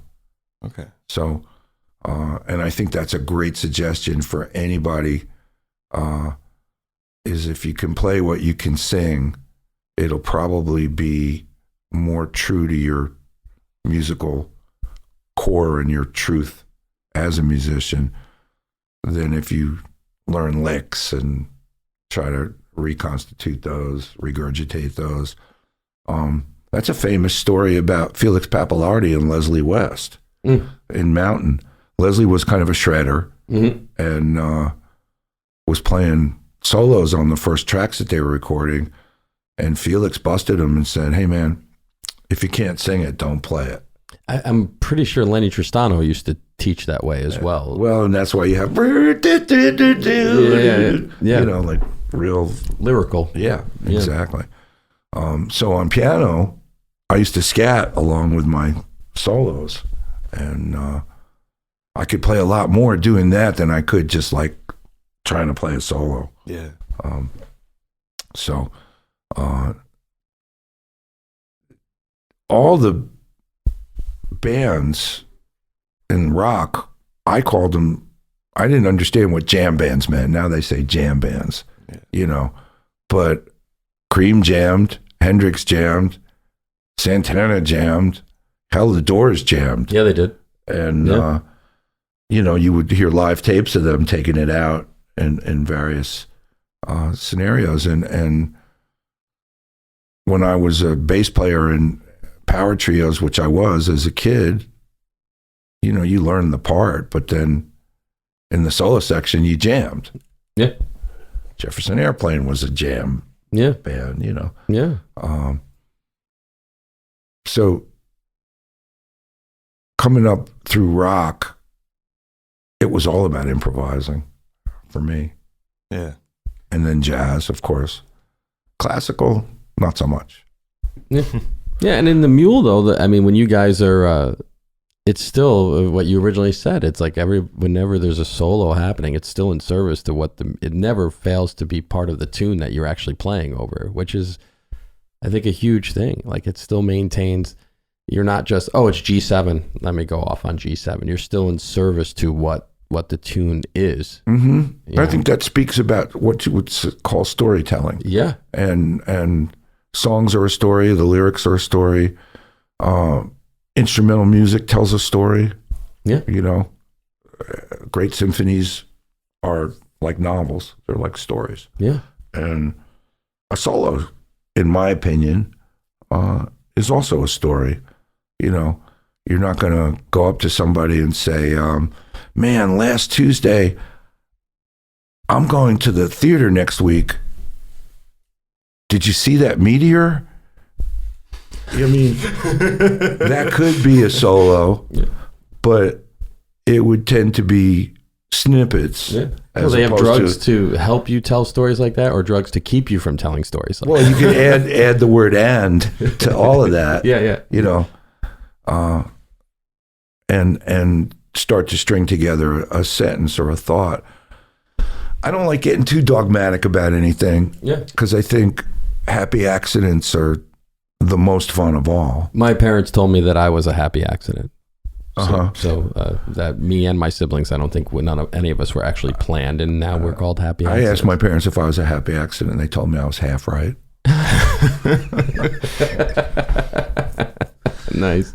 It's funny that you say that though, about like the kind of the non sequiturs, like, and like what that would be like to tell a story that way and how it can translate to a solo. But I know you'll be interested to hear this, Matt. I was actually just listening to a podcast yesterday where someone was talking about Andrew Dice Clay, where he would try to do a comedy set where he would try to make the audience laugh without making sense, or he would go up and he would try to start a set off with just minutes of silence and see if he could get a reaction. It sounds like Andy Kaufman. Well, I could see Andy Kaufman doing that too. Yeah. But it's just, it is, obviously there's no rules. Like you can try to do anything with a solo, but I think that it's more about like trying to convey an idea. Like whether the story makes sense or not, you're trying to tell a story, you're trying to paint some sort of a picture. Yeah, I think any kind of art form, regardless of the technique or the medium, in my opinion, for whatever it's worth, the true mastery is in executing intent. Yeah. You know, and having an idea that inspires you and then executing in whatever that medium is and whatever technique you're using, whether it's music or visual art or writing or any of the above. And giving the recipient a chance to hear that or see that or experience that that intent. So in most cases, you can cover that by saying storytelling. Yeah. You know, it could just be, I'm going to throw 100 different colored balls at you at different parts of your body to give you a sense of alarm and urgency, you know, and then you just take the balls and throw them and the other person ducks. And did you get my story? Not so masterful, but I'm just using that as an analogy. But how about the journey from feeling calm to feeling slightly alert to being in a full panic to what do you do about that? Yeah. That's a story, Mhm. you know, and so you may fake throwing the balls. Yeah. and you know, choose a color that doesn't seem so dangerous. Yeah. And then advance to more dangerous colors. And I'm speaking in metaphors now because what freaks me out about really good art, and again, this is all subjective, is I don't necessarily need to get the intent because artists can be cryptic about that, but I need to feel it. Yeah. I need to feel that profundity, that depth of like, I'm starting somewhere and I'm going somewhere. And when we get done, I'll have made that exact trip I want to make. We all went on a journey. And when you're improvising a solo, you don't really know how it's going to end. I mean, you don't even know how it's going to start 3/4 of the time. I may, know that my solo is coming up in 16 bars and say, well, I could start it this way or I could start it that way, but then I'm not playing the music that leads up to it. And you missed everything that happened while you were thinking about it. Or you come up with this great idea on how to start a solo and you do it, but, if you're really, really improvising, you're allowing for inspiration to continue and more happy accidents and things like that. Yeah. But, you learn or you aspire to learn how to have an arc to it so that it, when it gets done and you pass the solo to the next guy or you pass the solo back to the vocalist, that there's some integration there, Yeah. Yeah, and I'll tie this in with just talking about great soloists. We both have had the opportunity to work with Roswell Rudd and the great trombonist. For those of you who might not know Roswell, but I wanted to just talk about anything having to do with Roswell, just because I know we shared a lot of different experiences. Yeah, with he Roswell. was an important guy to both of us. Yeah, and for me coming up, I was a child when I met Roswell because him and my father played together. So I didn't think of Roswell being an unusual experience or how lucky I was to he was just a very loving, hilarious, caring human who happened to play trombone and piano. And I just didn't I didn't know that was an unusual experience and how lucky I was as a kid. But as I got older and played, I spent a lot of time either at Roswell's house with my father or hearing them play the music of Thelonious Monk as a regular occurrence. Him and my father would, after they got done with the gig, then they would hang and play like all of these great Monk tunes. And then you know now how amazing that was. Unbelievable, and something I actually think about all the time. But having him just around the corner for the last few years, I would go over there and just play. And I know I just wanted to talk about Roswell a little bit, just because I know that he was important in your life as well, and incredibly important. And unlike you, I only met him when we moved back up here in and around 04, 05. And at that point in my life, and almost at every other point in my life, I was always mindful of the experience of being mentored, and was very, very grateful.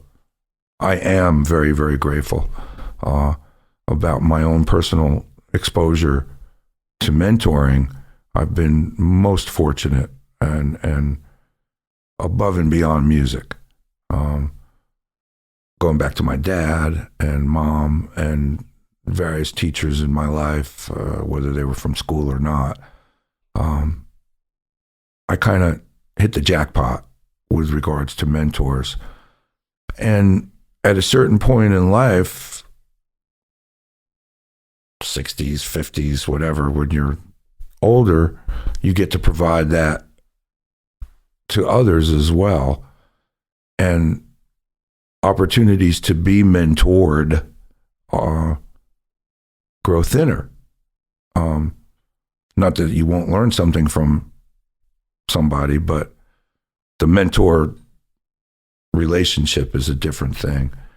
And with Roswell, when I first met him, it was socially, and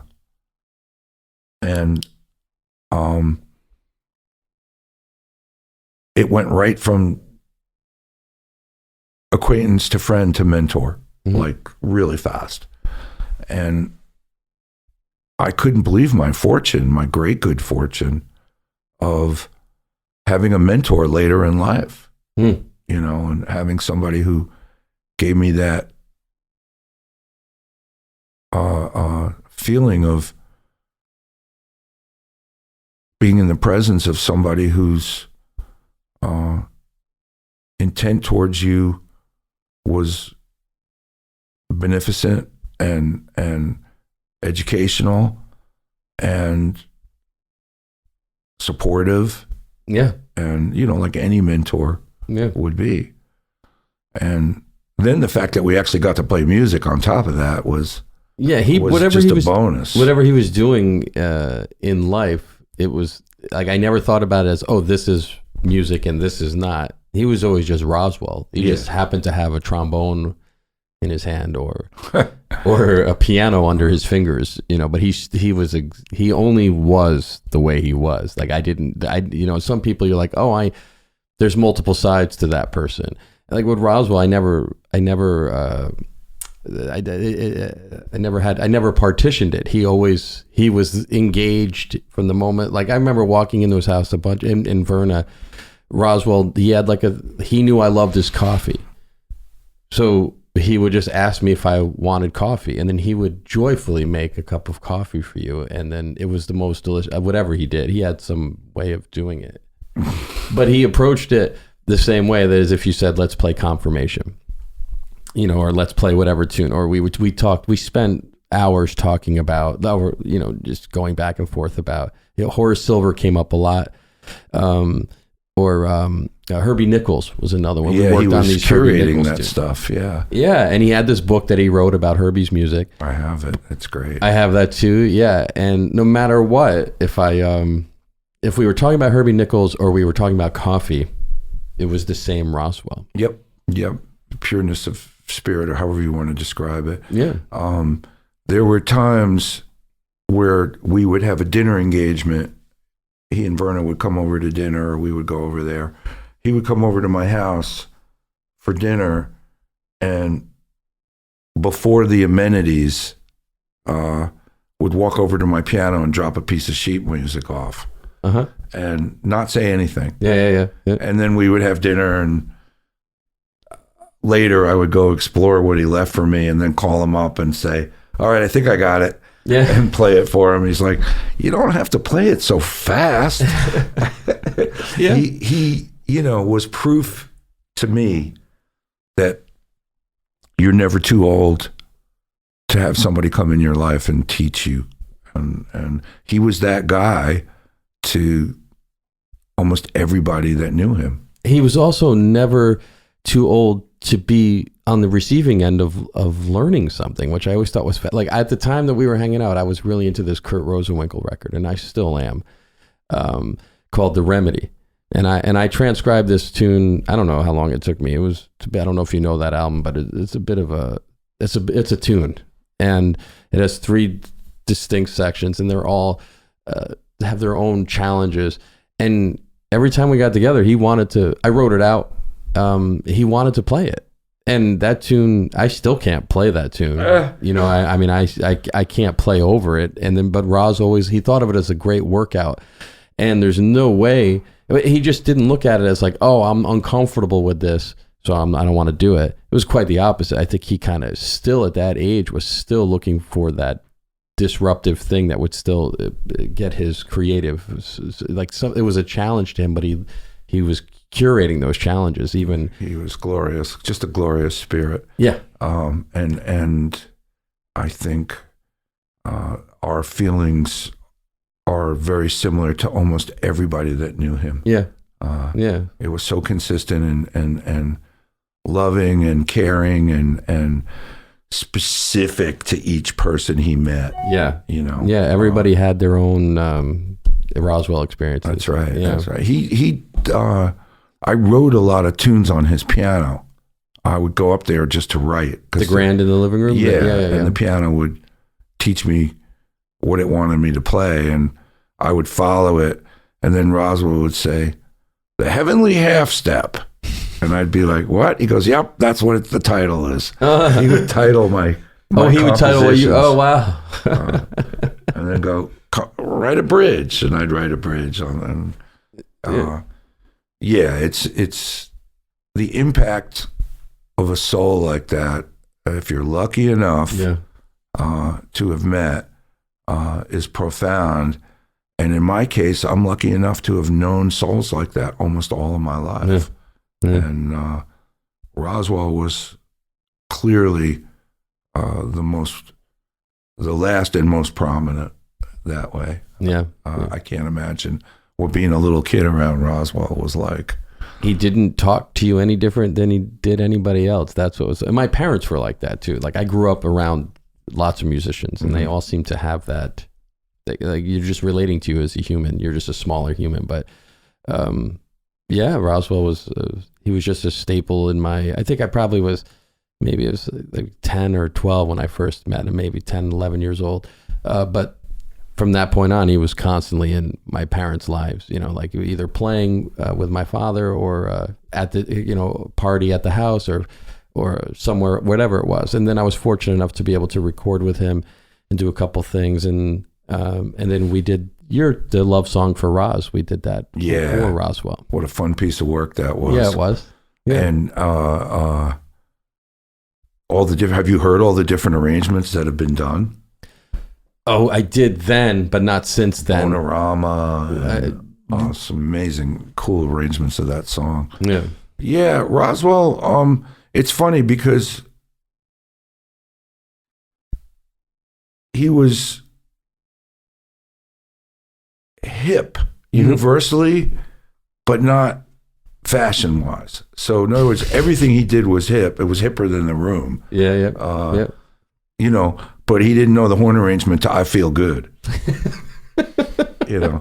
He would play that, have him sit in, and I feel good. Was that one of the tunes he sat in on that gig? Oh, and he was like, just playing his thing. I forgot over all the top about of that. it. That was the Thelonious Funk. That was in the High Falls one? I think even when I went one bump, bump, bump, bump, bump, he would be like one bump, like, you know. I forgot all about that. He would redefine hip. Yeah, he would. Every time he expressed himself. Yeah.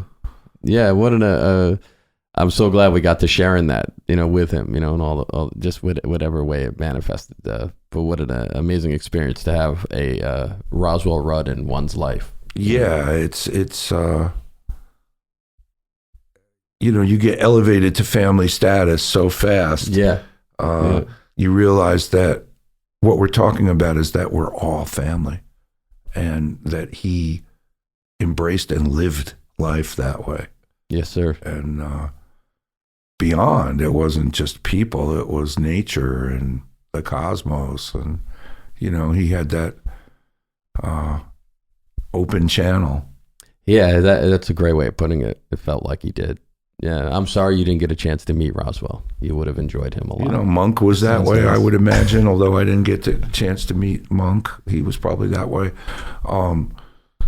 Yeah, there's an aura of Bernie Worrell is that way. They're in tune with something different, it would seem. Garth is that way. Yeah. You know, there's just something else they're able to tap that, you know, looks like a comic book to us, but it looks like the real thing to them. Yeah, that's true. Did you have anything else? That you wanted to add? That you wanted to ask Danny before? This is probably as good a note as any to end. Yeah, on. I mean, I hope we're not keeping you too long. It's really been a pleasure. I mean, it's super cool talking to you. You know, I haven't enjoyed an interview like this in quite some time. It's really fun. And, you know, maybe we can figure out a way to play some more music together in the coming minutes or hours or days or... Well, you said as of yesterday, you're done with your Mule commitments for a little bit. You're going to be in town for a little bit. We'll be at the Beacon Theater New Year's and the night before, so the 30th and the 31st for your normal and yearly. Philly the night before that, and then we go to Jamaica for a week in mid-January. Queens. No. Oh. No, man. Jamaica. Okay. We do a yearly event called Island Exodus, which is really fun. Wow. Our fans go on one of those typical all-you-can-eat enclosed resort vacations. But the kicker is every night on the beach, there's a rock concert. Oh, wow. So they have a ball, and we have a ball, and it's really fun. You hang and then we're off till April. But there's a lot of stuff going on. When's that new album out? Is that this November 12th is the today. Blues album. Okay. And that's the one that we did live. And then sometime next year, probably towards April when we go out, we'll release the Gov't Mule concert rock sort of album that we did. We locked up in April in a band house and studio out in Connecticut. And by day, 8 hours or plus, we were recording and overdubbing and arranging what would be a more typical Gov't Mule album.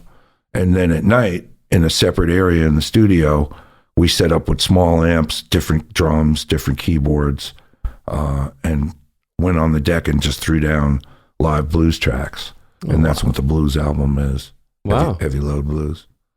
Well, the Heavy Load, that's so like the single that was out, that's part of what's coming later? Yeah. Okay. Yeah. That was just two acoustic guitars. Right. That was just Warren and I. Yeah. Oh, that's you on there? Yeah, on acoustic. And then there's one other acoustic number where we had the bass and drums on the foot tapping and the bass on the acoustic bass and two acoustic guitars, and then the rest of it was the normal electric thing. Gotcha. But I didn't use the Fort Wakeman rig. I didn't use clavinet or My B3 or Wurlitzer, which is a sort of a signature sound with the band. Yeah, it is. Wurlitzer piano. I used either real upright piano or this Hohner Pianet, which is sort of in between a Fender Rhodes and a Wurlitzer sonically. Okay. And or electric guitar. Yeah. But the whole idea being that all our blues songs were on a smaller, the way a real blues album would get done. Yeah. Lower scale and live, 2 tape. Yeah. Oh wow, very cool. Yeah. Excellent. No editing, no Pro Toolsing, and the no blues, punching in the blues. No. Wow. Not on the blues stuff. We just did 3 or 4 takes, and if we had to rob from Peter to pay Paul on a bar or two, or to edit the form, which we would do. Cool. No click. No. Old school. Heavens no. Yeah. No, it was really fun to do it, and we didn't have headphones on either. We that were sounds just like a in dream. the room. Really? Yeah, Warren sang in a mic that was plugged into a tiny little like champ size amp. Really? And that was mic'd on the floor. No kidding. Yep. That must have sounded amazing. It was pretty cool. Yeah. Although a lot of times you wouldn't hear, like the piano was in its own room to stop leakage. Yeah. So I would just kind of hear the drums through the wall. Really? And and play along that must with have been that. hard then. It was pretty cool. Yeah. I mean, But, the singles you know- sound great. They're so funky. I thought. Oh, thanks, so man. good. Yeah, blues single. Isn't that an oxymoron? It's funny when I was like, that's an unusual single to just. Yeah, I don't know if that's, you just call it the order of songs that were released. Yeah, I mean, it's great though, because like you said, it's just it's pared down. I mean, it's just guitar and voice. I don't think of that at all when I think of the word single. we did it live this weekend, past weekend in Atlanta. We had a Halloween show the second night. The first night we played the blues album in its entirety in sequence, which we don't usually do prior to a release because so many people tape stuff. But we decided to do this one, and instead of using, like the way we did it in the studio, instead of using our amps and big drum kit and my multiple keyboard world, I rented a Farfisa. Think The Doors, 96 Tears, Sam the Sham and the Pharaohs. And if you don't know what that means, just think Sharp Stick in the Eye.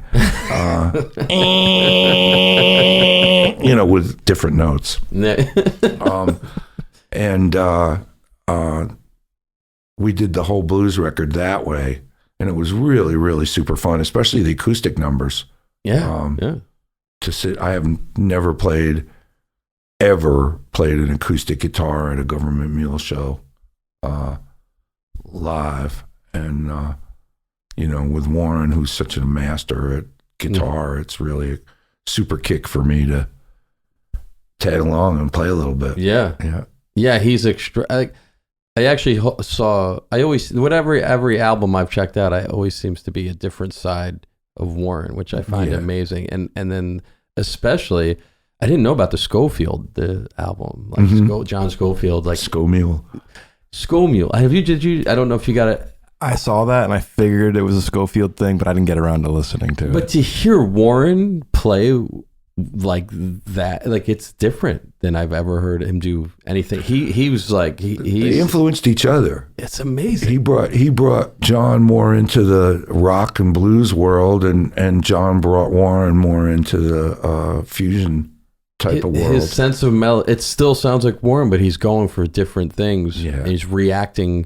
It was just beautiful to hear, because I mean I love Sco. I've been listening to I'm a big fan of John Schofield and Warren, and so to hear them together was fascinating. To hear the band still have that punch and that energy, but to just tell a different story. Well, right. I don't know how you describe it, but it was that's an amazing album. We that album came out when Woody was still alive, before he passed away, but they didn't really tour it until afterwards. Oh. So John came on the road with us for a month. Oh, wow. And we did a ton of dates. And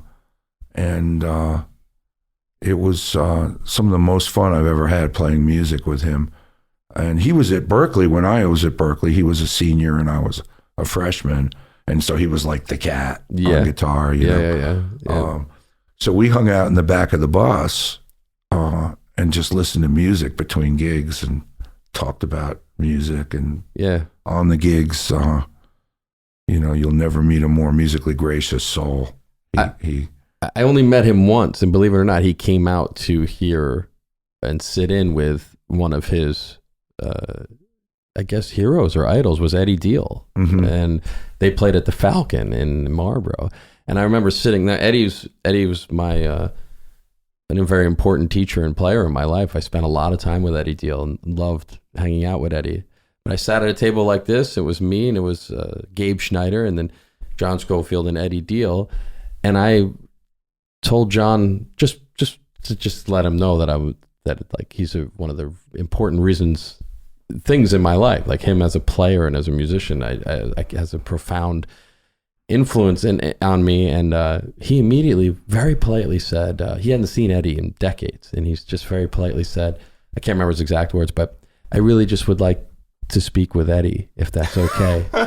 And I was like, yeah, that's awesome. But like, he didn't want anything shut up, kid. Yeah, it wasn't even. Yeah, and I'm 40 at the time, so but it was the way he said it just conveyed like he wanted to just and for me to sit there and hear him and Eddie talk was an incredible experience. And what you're saying about John, that I've only ever known, I've seen him play a million times with different things, and he's always that engaged. He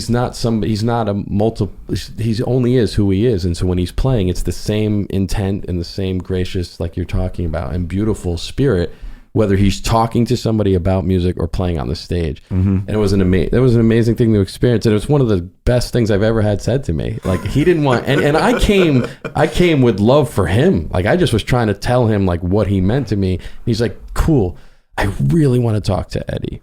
And it was it was great. I have to try that sometime. It was great. You know, I'm not going to even attempt to encapsulate who John is, but I can tell you what I've noticed is that when it comes to guitar, mm-hmm. he's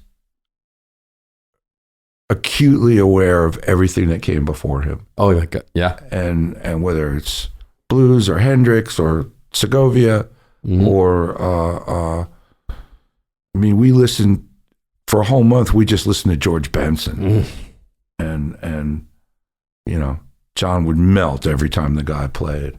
Yeah, yeah. Who doesn't melt when they hear George Benson? Yeah. But you know, later on in his pop career, certain people tend to forget. Yeah. Like, what a heavyweight. Yeah. Yeah. The best part about that is when he reminds you. Yeah. Yeah. I saw him on the Grammys once with, I guess it was with Diana Krall. Mm-hmm. They did a duo, and he just played. I saw that performance. He played inside, but you remember the little cadenza at the end? He blew like this little thing at the end. They just played the last chord, mm-hmm. and he just did like a little at the end. Yeah. And you know, I had to pick up my tongue from the table. It was like, incredible. Yeah, I've been fortunate enough to be able to hang out with both of those geniuses, and it's again another person who's not. He is who he is, you know. And then when he plays, there's no styles. They just make music. Yeah. You know, they don't have time or the energy or the inkling to talk to you about, like, if you want to talk about music, fine, they're all in. And that's how they play. And John, I find to be, what I'd say that him and George have deeply in common is the ability to improvise something. You hear it and you're like, boy, some of that had to be planned. And then you hear them do the same tune and it's completely different and just as magnificent. And then no matter what environment you're in, they just are reacting in real time and playing something just incredible. Yeah. So that must have been amazing to be on the road to hear, to support John from the keyboard and be able to play and intermingle with that. That must have been pretty wild. It was amazing. And for the 2 years, literally, no joke, for the 2 years after that, I could go sit down at the piano and work on something he played that, you know, I sort of felt like I was a dog being shown a card trick, and you know, that just the whole idea of, they use this term outside, playing outside, you know, and I think we all know what that means. But then there are people like, you know, Roswell, who just in the simple act of being himself was playing outside. Yeah. But Sko could go in and out of these typical bluesy or jazzier approaches to like playing something that stretch the boundaries of the harmonies, and still have it be lyrical, and still have it be relevant harmonically to the whole picture. And that's the stuff I would sit at my piano and just like, what the devil was he playing over that? You know, other than listening to records, I had never had that kind of close exposure to somebody who could just do that at will. And it is at every will. night. Yeah. And have it actually be not clever, not cute, but, you know, just dreamy and stretching the boundaries and stuff like that. When I saw him play with Eddie, he was sitting in, and so it was all the tunes that Eddie called. So it was all standards. And I haven't heard Sko did a record a while back with like now I'm forgetting the name. Joe Lovano? No. It was where it was more of them playing like sort of a standard kind of way, playing standards. I just can't remember what it was, but do you hear him? He's doing duets with Dave now. They're on the road now. I follow him. Dave Holland. Yeah, Dave Holland. Yes, another. He lives that away, right? Yeah. I think, is he in Ulster County? I think he's in Ulster County. Yeah. The stuff with, just to hear him play standards and still have it be this, like, because Sko's made 30 plus albums and he's written hundreds of tunes, and I'm used to hearing him play in all of those different types of tunes. And then you hear him play standards and he brings the same mystery and approach of when you discuss things as inside or outside, I don't think of that in terms of him. I just think of it as music or how he's playing. Right. He plays standards with the same command that he plays everything else. And I've heard him do both, and it's amazing to hear him do that. In college, he confirmed this to me one of the nights that we were talking. He had an ES 175, and he played like Jim Hall. No West Montgomery octaves like all the other jazz guys were doing. No bluesy bends like Benson and that kind of thing. Just real inside and real focused and simple jazz soloing. And I asked him about that because like less than 2 years later, I heard Billy Cobham's album, and this like, you know, McLaughlin-esque solid body torch lead guitar playing off the charts. It was a different guy than the guy I knew in college. And John confirmed that he was fixated on Jim Hall and wanted to be Jim Hall. And it worked with his libation habits. And he was just really into that. And he never showed all those other amazing cards that he was holding. And like blues shredder, or jazz shredder. I don't even know if he would categorize it like that either. I think he's holding a lot of cards. When he plays a solid body, it's different than when he plays a semi-hollow or when he plays a hollow body. You know. And I was fortunate enough at one point to take lessons with John Abercrombie. And he had the same love affair with Jim Hall.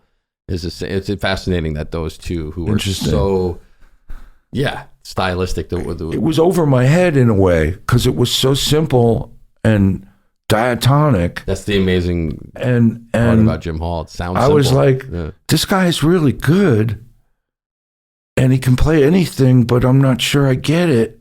And then like a year later, I heard this stuff he did with George Duke and Billy Cobham and Alphonso Johnson. And I was like, how can this be the same guy? You know, that type of depth of arsenal. is staggering to me. It is staggering. Yeah, and he manages. I've seen him, Sco in particular, play. I'd say maybe 20 concerts in my life. I've seen him everywhere from the Blue Note. Usually in the city, I would see him mostly at those places. So he only comes to town once or twice a year, even though he lives in Westchester. But whenever I saw him tour behind certain albums, like he had the album Groove Elation, and that was like Idris Muhammad on drums, and then with Dennis Irwin on bass, and then they had there's like Howard Johnson's playing tuba. It's like a whole horn section and everything.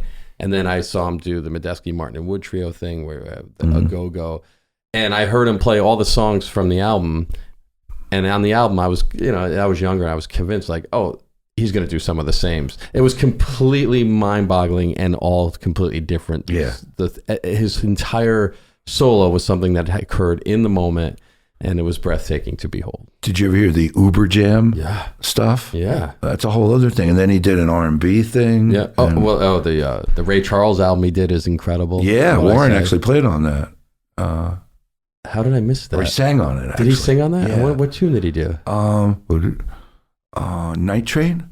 No kidding. Yeah. I'm gonna have to go back and check that one out. I know I listened to it when it came out a bunch of times. That and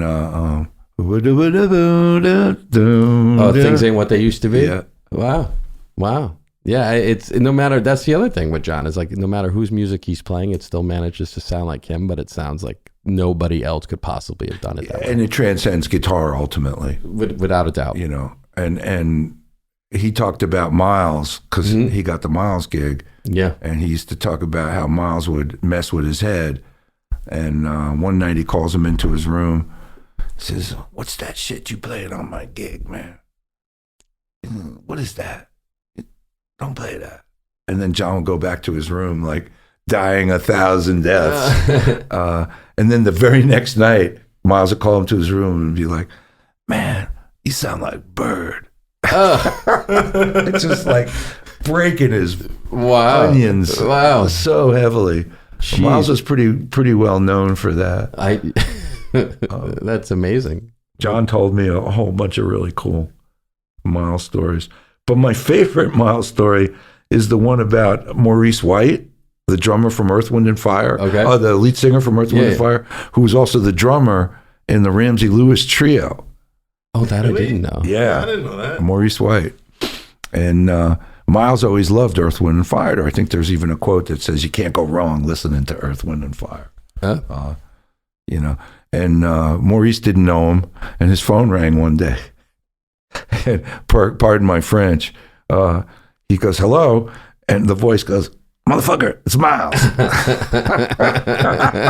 Yeah, which I can just see the guy like holding the phone. "Oh man, hey Miles, how you doing, man? What's up?" Yeah. Miles said, "Where'd you get them yellow pants you was wearing in Belgium?" And Maurice said, "I had somebody make them for me. So what's happening, Miles?" And Miles says, "Later, click." Yeah, it's important. Yellow pants, man. Somebody made them. All right, later. I'd be out. Motherfucker, it's Miles. How cold is that? Yeah. That's great. Oh, God. That's something Roswell would not do. The yellow pants I could see Roswell wearing, but not calling you that word. Like, I can't imagine it. No. Right. No. But were you ever at Roswell's house when the phone rang and you pick it up and it's like Archie Shepp or somebody like that? You picked up the phone? Yeah. You go like, "Can you grab that for me?" And I'll be like, I never "Hello? answered Yeah, it's Archie. Tell Roswell I'm on the phone." You're like, "Oh my God." Shaking. Yeah. No, I never had that. I think Roswell is Archie. I never had that. Usually Verna was home when I'd be there. So she usually would grab the phone. Yeah, I know she has a lot of videos of a lot of the hangs up there. So I don't know if I've never gone back and actually watched any of them. I don't know if like when you were there if she recorded it, but she's got a lot of footage of different sessions. Oh yeah, up there. Yeah. She definitely brings the camera to the to the proceedings. To the proceedings, sure. And in hindsight, that I think will be hopefully we'll get a chance to see that one of these days. Well, Verna is another force of nature. Verna Gillis is absolutely a force of nature, and without a doubt. She and Roswell were the consummate couple. That's an amazing love affair. Yep. What else can I tell you today? Well, we've taken up entirely too much of your time. So unless you feel the need to express anything that we didn't get to, I'm more than happy to free you. There's always something, and I could talk way too long if I was left to my own devices, so I'll let you guys be the arbiters of good taste. Well, there's no reason why we couldn't do this again either, of if you wanted to do part 2. Well, then we need to play. Let's do it. Absolutely. I have you keep asking me, what do I want to play? And we keep getting back to that subject of improvisation. Yeah. I think that's what we should do. I'm happy to do that. Yeah, let's do that. We'll set up another time. We won't say any words. We'll just let Brad sit there and narrate. How about that? Like a sportscaster. Matthew put on his yellow pants. Lewis going for the sharp 11. Oh, he's going to repeat that because it sounded like a clam. And if he repeats it, it'll sound like he meant it. Yes. And there's the repeat. Indeed. Are you? Do you have anything that you want to add to that? Nah. Well, thanks, guys. Fun. Much Thank obliged. you. Dan Lewis, thank you for joining us today. This was a lot of fun, and I look forward to part 2. This is the Mink and the Monk. Out. Yeah. Thanks, guys. Thank you, man. What a pleasure. Man, my ears hurt.